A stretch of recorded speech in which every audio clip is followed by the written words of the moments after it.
Hello, this is the Tradesight U.S. Stocks, Futures, and Forex Market Preview for the week beginning Sunday, the 9th of May, ending Friday, the 14th of May, 2021.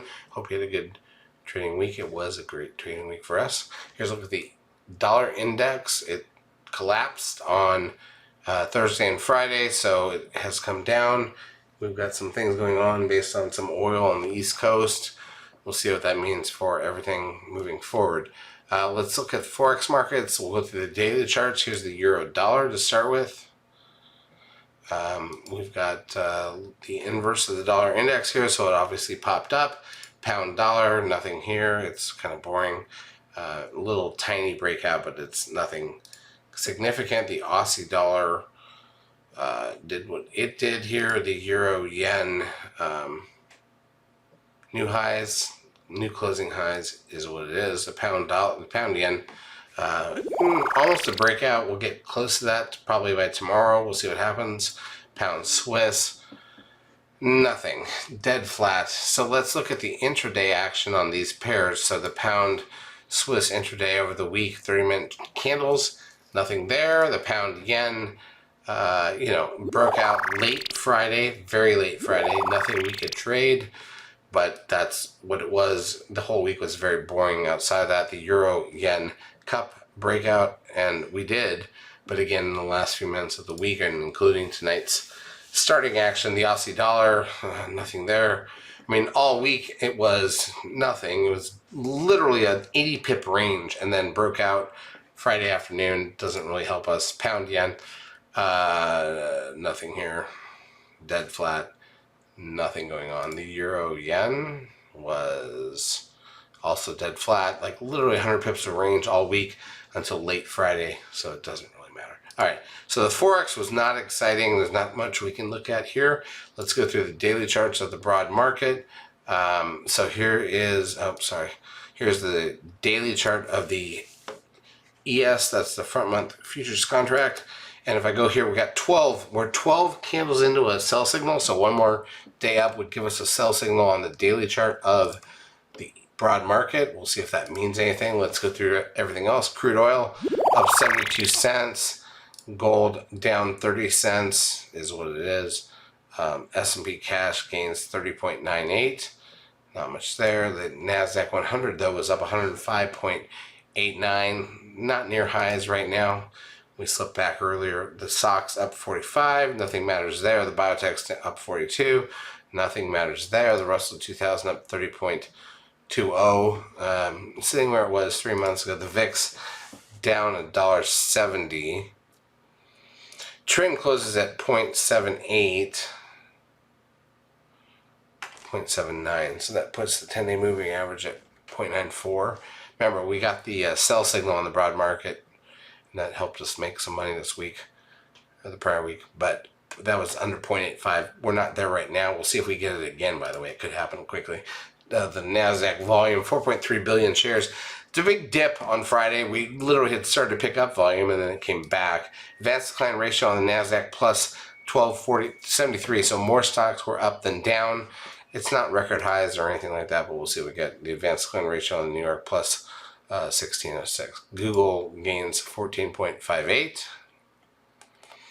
Apple gains 0.69, so there's nothing there either. Netflix up $4.29.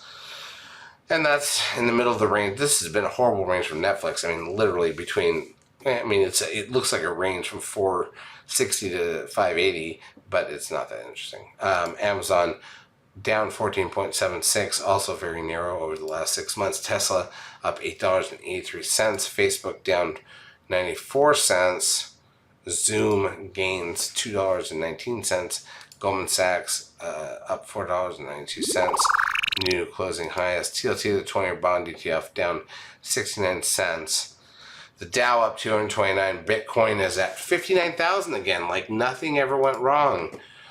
New closing highs on Bitcoin. I mean, not new closing highs, but very near the closing highs on Bitcoin. All right, if we look at the intra-week action, so I want to be clear about this and so we're on the same page.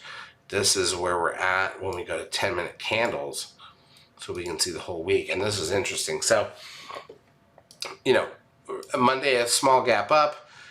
flat, didn't do much. Tuesday we made a lot of money, collapsed. That was the trend reading.